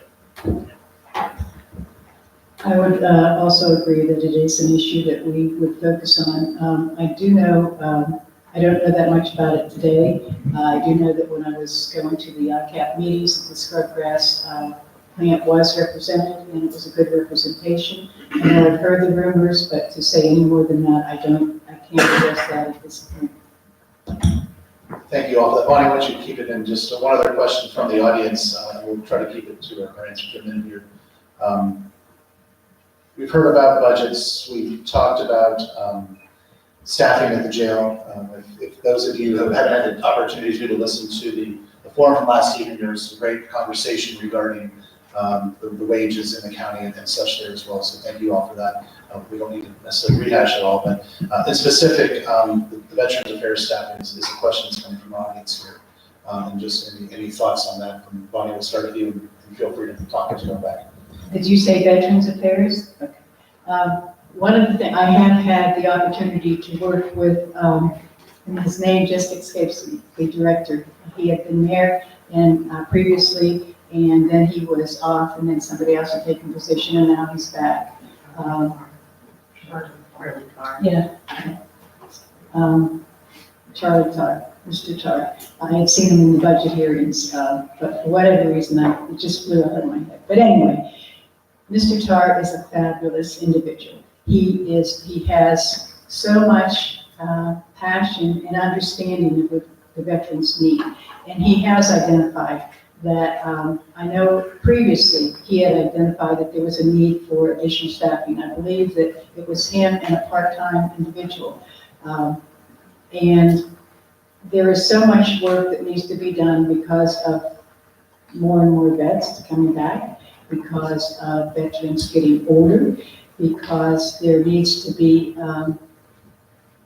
services and funding available to those vets because they deserve it. That's what we're here for. They gave their all for us, and we need to give their all for them. During the budget hearings with Mr. Tarr, he identified what was needed, and I have no problem. I don't think any of us have any problem with him receiving the budgets that he had asked for. I know that there were some requests that were different this coming year than that had been in the past, but again, there is no problem with him receiving that. I believe that what he had identified was that they are very much needed and that they are the best use of the funds to go towards the vets. Thank you, Bonnie. To Mike, too. So I come from a military family, so this is something that's kind of near and dear to me. My father is a combat vet from the first Iraq War, so Venango County has an unusually high veteran population. We're somewhere around 5,000 with a population being about 53,000 in the county. So it's right around 10%. It's high. And as Bonnie stated, these men and women, they put their lives on the line. So the least we can do is, I guess, do the best we can to take care of them. I mean, like she said, they earned it. So I think this is something that's near and dear to me. So as she said, I would have no problem making sure that Mr. Tar and the rest of the staff up there would have the budget that they've requested. So over the past couple of years, we went from one director that Mr. Tar came back, and the great thing, not great thing, but the one thing is our veterans, and thank them all for their services, but more and more information is becoming unclassified, and more we'll use Agent Orange is being seen elsewhere, and it's growing. And Charlie vents to me not a lot, but a decent bit on his workload growing and growing and growing because more people are having opportunities for services that were shut down before. And Charlie is almost like an Ancestry.com finder, because I'm sure some of you had this experience, but you have to find all your paperwork. And it's embarrassing to be from this country. And when someone comes in and said, I've served here, and then when Charlie goes and says, well, Chip served here, and they come back and say, no, he was never there. We lost the paperwork back in whatever year. And Charlie has to dig and ask people for pictures that they might have when he was on a base somewhere or here or there. It's truly a heartbreaking thing, and Charlie does that nonstop. So it's something that needs looked into seriously on how that grows, because our veterans are growing and their services should be growing. But the other thing as well is if you do have any questions or comments and need help, you can also call our office too, because we work directly with Charlie. And I get that a lot is, how can I help through this? And some stuff's the VA holding it back, but we can also work with Charlie closely too on helping as well. So there's more there, support if you need it. Because this is an audience question, I just want to make sure that I'm clarified so you get an answer. Could you repeat the question? I don't know if I read the whole question to its entirety, so that's not maybe my, tell us what you do about the staffing at the Veterans Affairs Office. They seem understaffed with the amount of work that they do. It's probably not very good. So the Veterans Affairs Office, I've been in the hearing, the budget hearing this year. First of all, it goes without saying that whatever we can do and provide for our veterans, they absolutely deserve it. The service that they've given to the country, whatever we can do, we should do. The Veterans Affairs, when we were in the meeting, he did not ask for extra staff. He did not indicate that he was understaffed. If there is, I agree with Chip. I plan to have an open door policy. I want people to call me. I've been doing that already for the last decade of my life, working in a congressional office where we have 3 Veterans Affairs staffers that are all combat veterans themselves, and they are completely and 100% dedicated to handling veterans issues. And that's a full-time job for 3 people. That's our office's choice to do that. We decided as a management team that was going to be the best way to serve. It's unfortunate that there's inconsistencies there from one office to another, because not everyone's congressman's office does that and has that kind of service. But I would absolutely want to work with Charlie to make sure that those connections I do have with other offices, wherever we can lighten his workload as much as possible and spread out that work to team up with our congressional offices, I would absolutely do that. And that's something where, and honestly, we can provide the service without it cutting into our county budget as much either. Great, thank you. So kind of bring us to our closing. We're going to, we'll start with Mike, as we drew numbers before tonight. We'll go Mike, Chip, Bonnie, and Rebecca, Sam on the number draw here as well. We're closing a little bit differently, and I ask the question, I'll give a little bit of pause, and I'll speak about a couple other comments we thought might want to consider, might give you some time. But the final question that we would like to ask is, if there was one question that you wish Luca and I would have asked tonight, what would that be? And what would your answer to that be as well? So I'll give you a few moments, and I'll throw a couple other things out from some of the audience members here while you think of that response. We'll put that in 3 minutes, so you can get your notepad out and scribble out. So the question is, what is the one question you wish that we would have asked, and what would your response have been to that question as well? Some things to consider and some other comments and thoughts from the room here, as well as we have a lot of many different economic development groups across the county, and the question really is how many meetings do you think it would take before we can one more person at the table doesn't always make a difference. How do we continue to work together to achieve that through it as well? And other areas of opportunity is aside from economics, and the most critical area that we deal with is what are you most proud of in the county as well. So just some different ideas and thoughts and topics for you to include. And my apologies for getting the number 4 spot here, but we will get to start with you and your question, and also what are you most proud of as being from Venango County. Can I just pick one of those questions as my question? I won't tell if you want.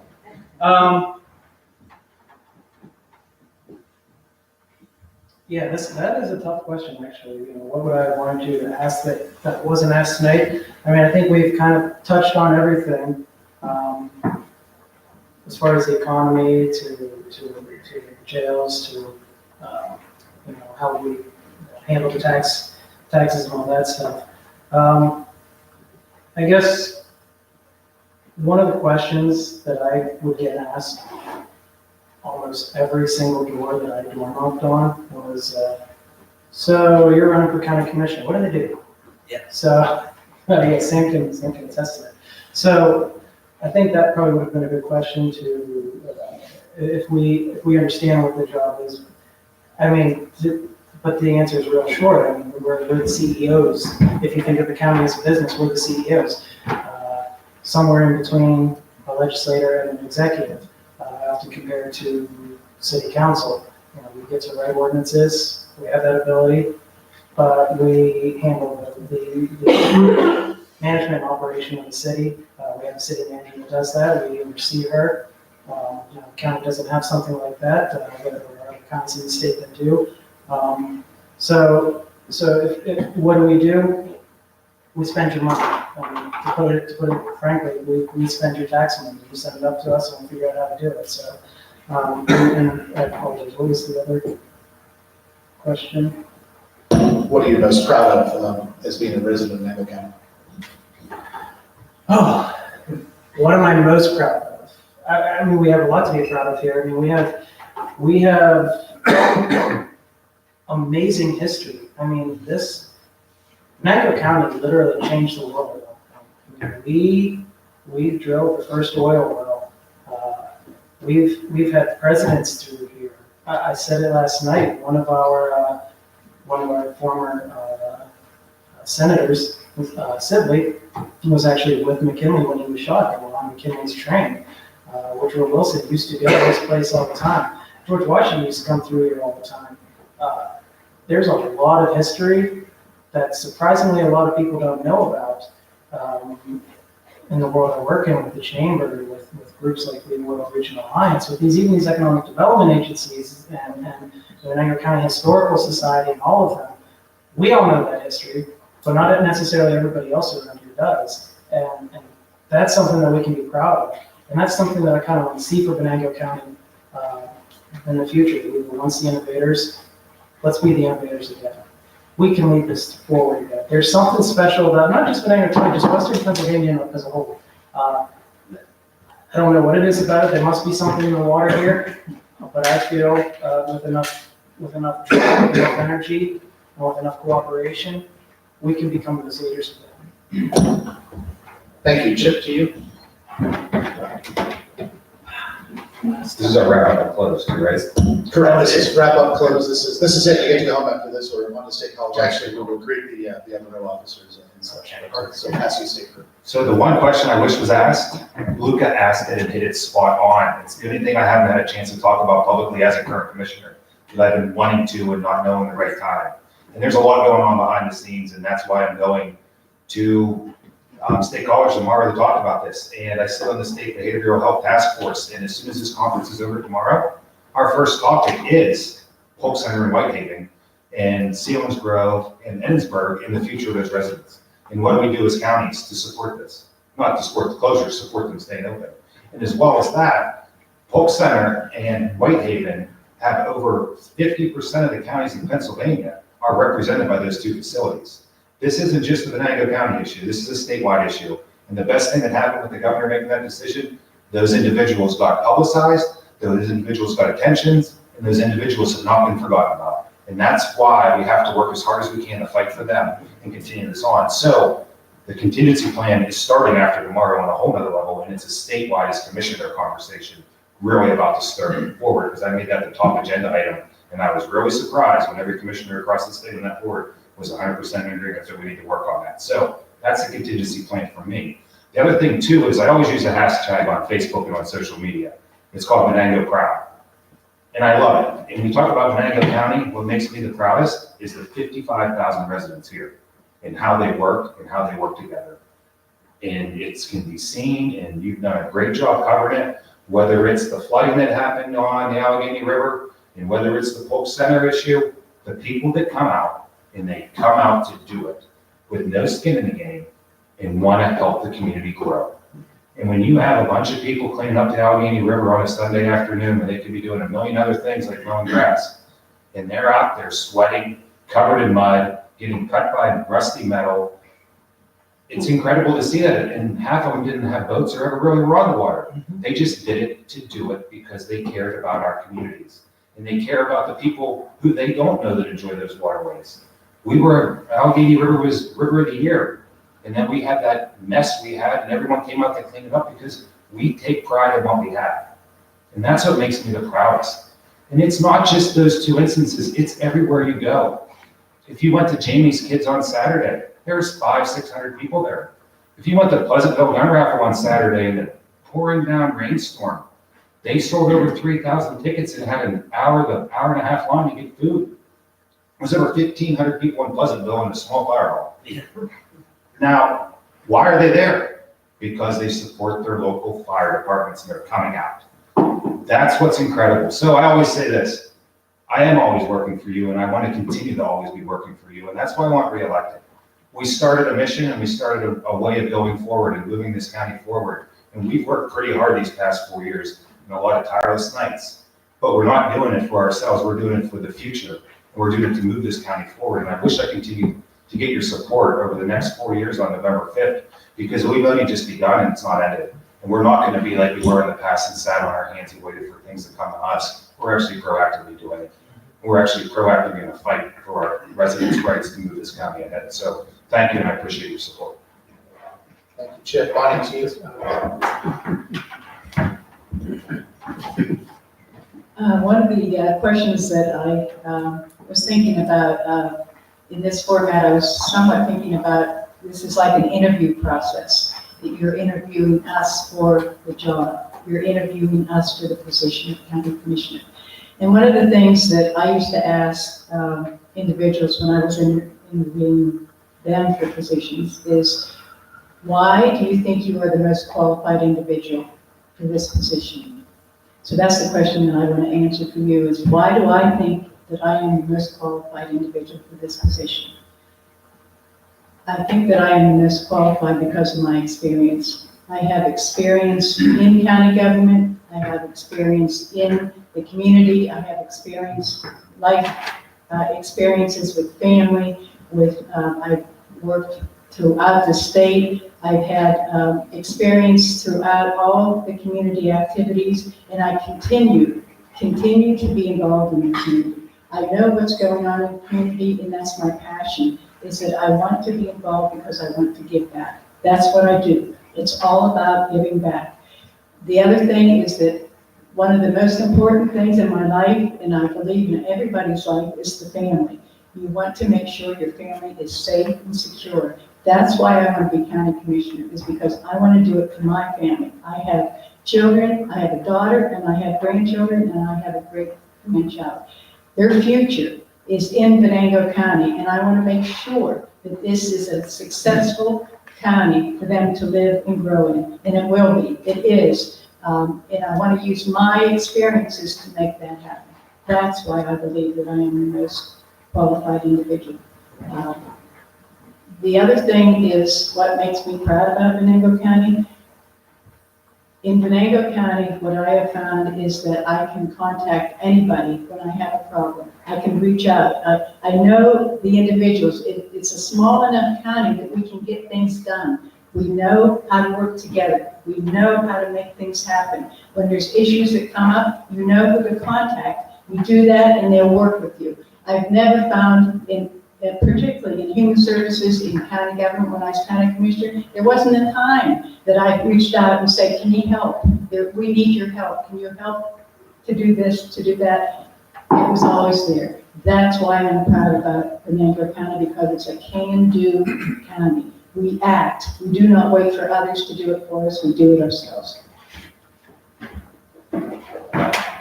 Mr. Green.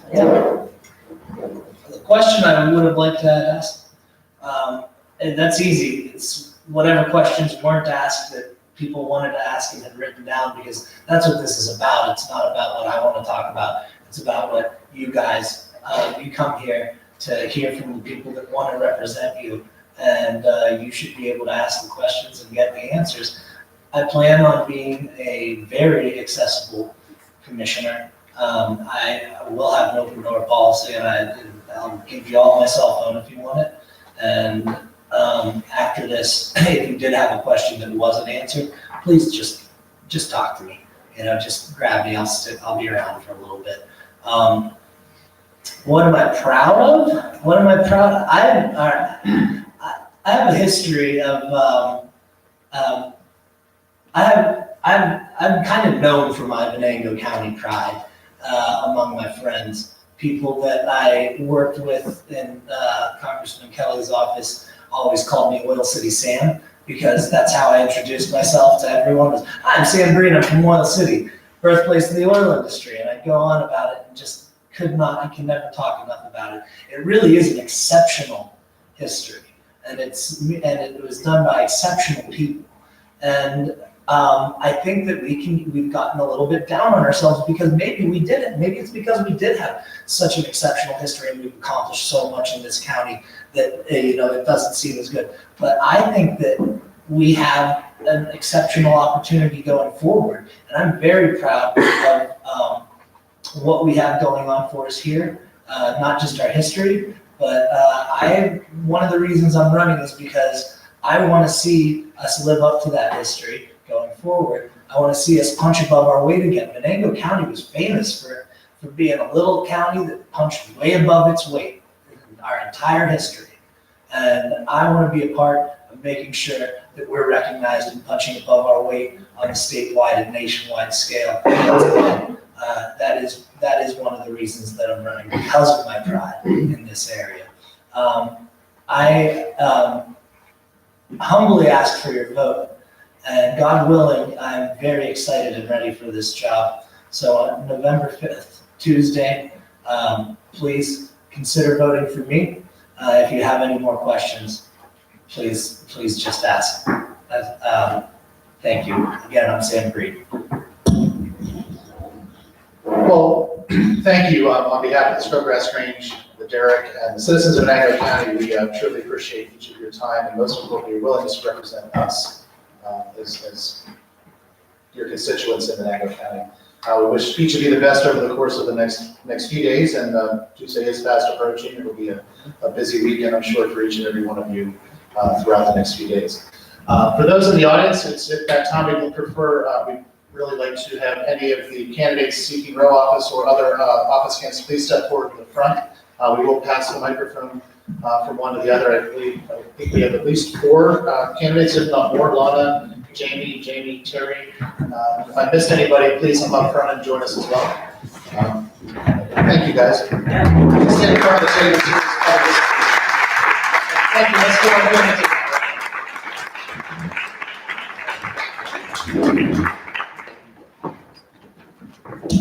So you just want to take a moment and proprietary first. Lana, we'll start with you, then we'll do Jamie, just over the course of a minute and 90 seconds. If you'd like to just tell us a little about yourself, what position you're running for, and go from there. Hi, I'm Lana Linden, and I am from right around the corner here in Cannondale, so my neighbors.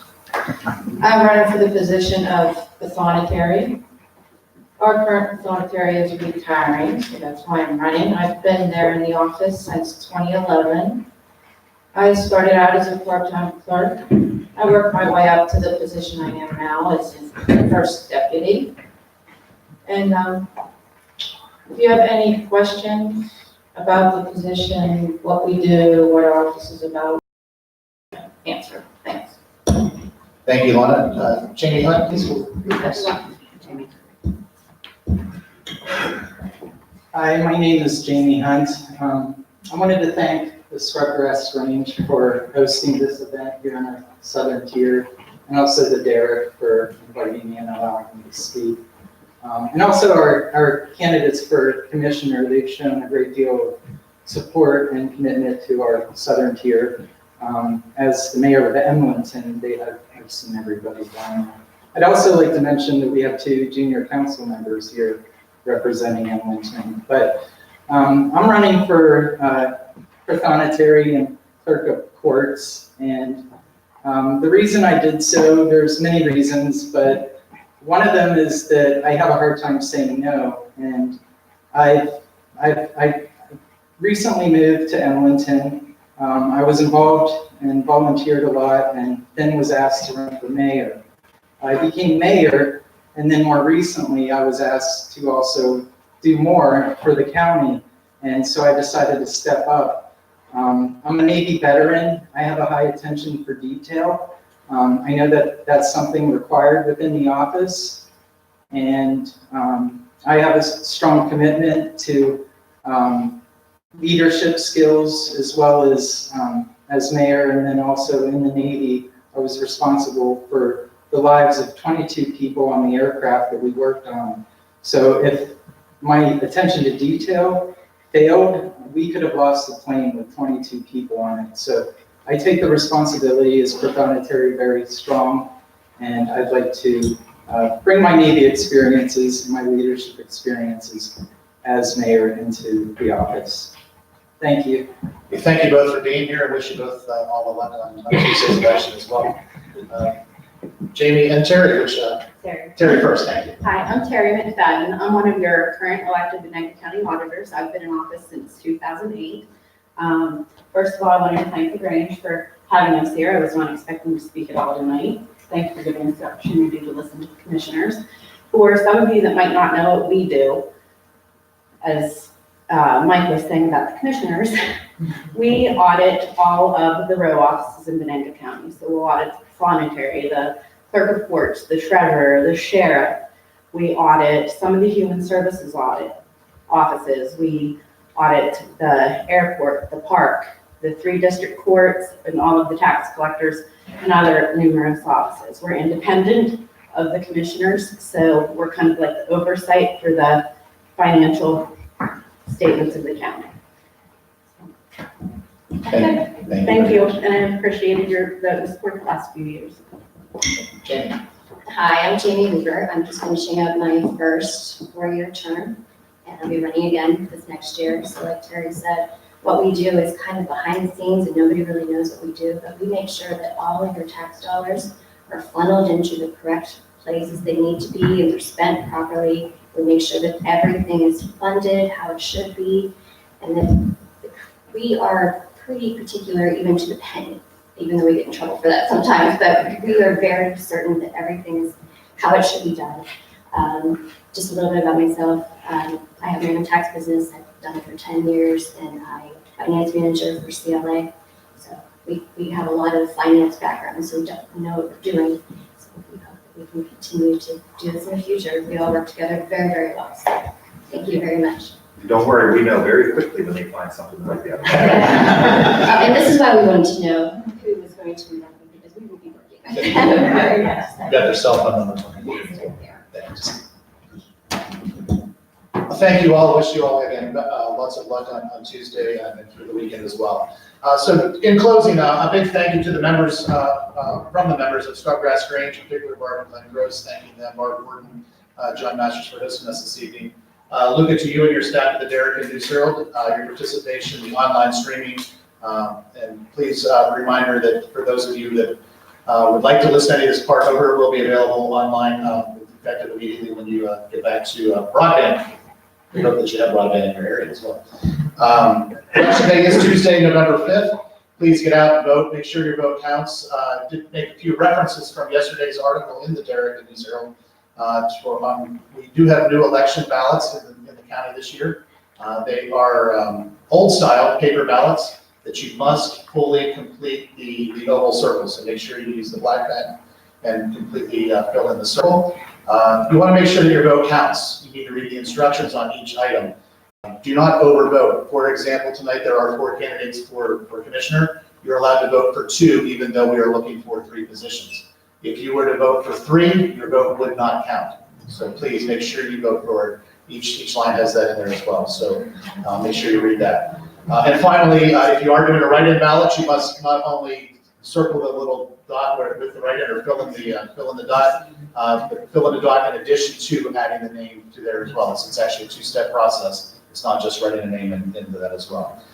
So those of you in attendance here in person, the Grange will be serving some light refreshments here in just a few moments as well. Safe travels home, and thank you all for your time away from your family this evening and joining us at the Scrubgrass Grange. Thank you all, and safe travels.